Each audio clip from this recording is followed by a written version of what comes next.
Hola, bienvenidos a Q-Máquina, el canal donde las preguntas encuentran respuesta. Soy Rodrigo, su narrador, y hoy descubriremos por qué cuesta tanto disolver el chocolate o cocoa en polvo, por qué se hacen grumos y tal vez cómo podemos resolver este problema y preparar un chocolate caliente perfecto. A casi todo el mundo le gusta un buen tazón de chocolate caliente, sobre todo en invierno. Esta exquisita y suave bebida obtiene su delicado sabor gracias al polvo de cocoa, en algunos lugares conocido también como chocolate en polvo, que es una sustancia bien amarga y áspera. La cocoa usualmente se confunde con el cacao, otra sustancia con la que comparten el mismo origen, el árbol de cacao o cacaotero. Hasta hace algún tiempo no había diferencias entre una y otra. Cacao era el término en español y cocoa el término en inglés. Pero con el tiempo, de forma natural y medianamente consensuada, se han ido diferenciando hasta que, por un lado, la palabra cacao se utiliza para referirse al fruto del cacaotero y también al grano antes o después de sus procesos no industriales. Y por otro lado, la palabra cocoa se usa para referirse al alimento ya procesado industrialmente con aditivos, azúcares y suplementos. El cacao se procesa de dos formas distintas. Primero se fermenta para aumentar la concentración natural de azúcares y quitarle su sabor amargo característico. Y segundo, se torrefracta, lo que significa que los granos son tostados, pelados y triturados para obtener una pasta de cacao a la que se le extrae la materia grasa, llamada manteca de cacao, la que se utiliza en la elaboración de chocolate y otros alimentos.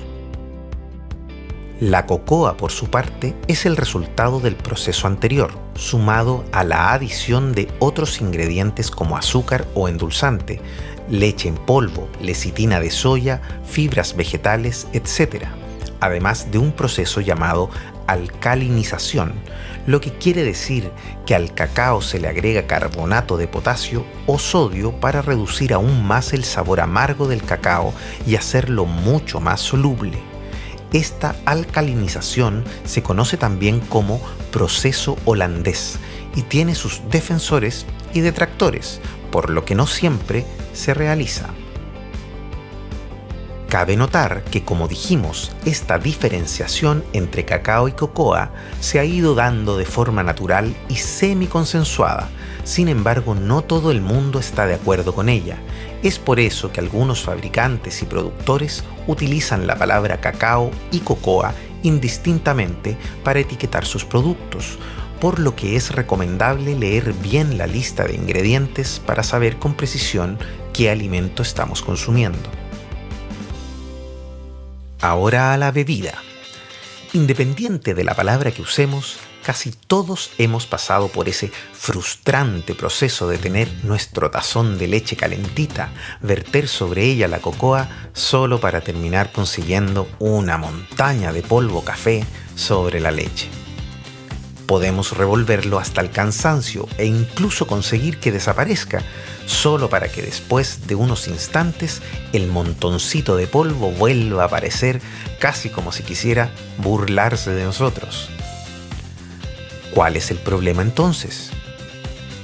Casi siempre cuando preparamos leche, café, jugo, cocoa o chocolate en polvo, hablamos de disolverlos en algún líquido, agua o leche. El problema con la cocoa es que en realidad no se disuelve nunca. Está principalmente compuesta de fibra dietética, almidones, con apenas entre un 10 o un 12% de manteca de cacao y algunos otros componentes. Todo esto significa que la cocoa en polvo es insoluble. Entonces sí que tenemos un problema. Lo bueno es que los granitos de cocoa en polvo suelen medir no más de 0,01 milímetros de diámetro.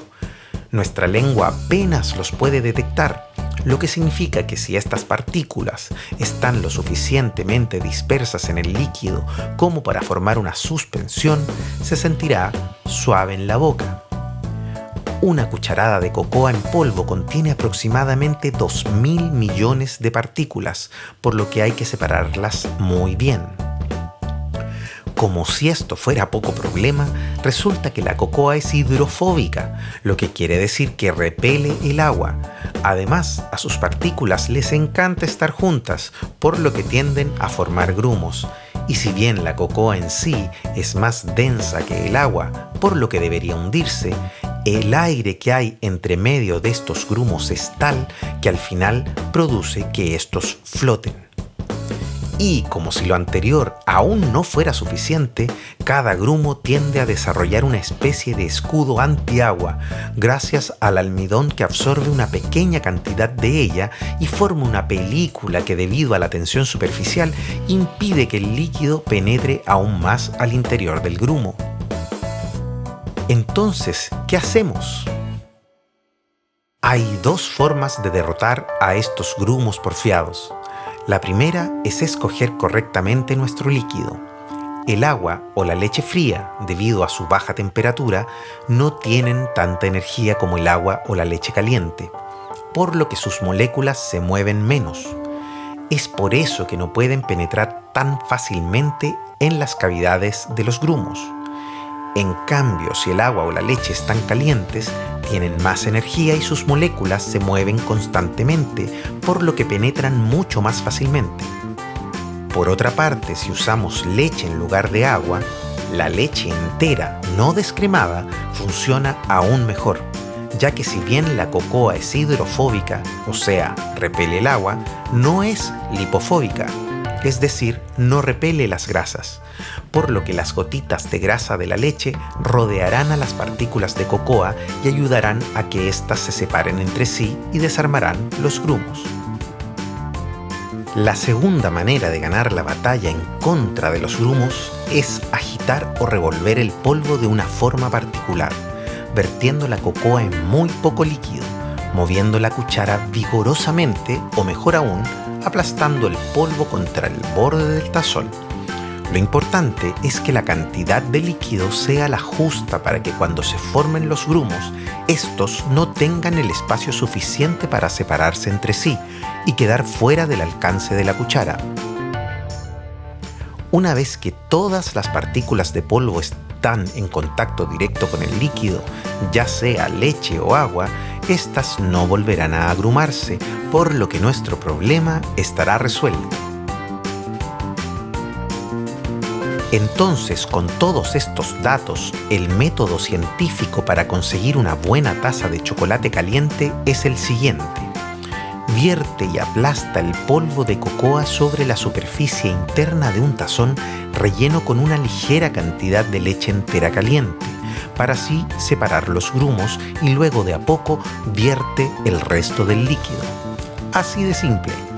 Siguiendo estos simples pasos, lograremos una taza de chocolate caliente sin grumos ni asperezas, elegante y sedosa al paladar. ¿Sabías que el cacao lleva con nosotros más de 5.000 años y que sus primeros cultivadores profesionales fueron los olmecas y los mayas? ¿O sabías que según la leyenda el cacao nos fue regalado por el dios Quetzalcóatl, quien bajó de los cielos y nos regaló el árbol cacaotero? Producto de esto, los demás dioses no le perdonaron que entregara un alimento divino a nosotros, simples mortales, y fue desterrado. ¿O sabías que el chocolate negro o bitter es especialmente rico en teobromina, una sustancia que actúa como antidepresivo natural?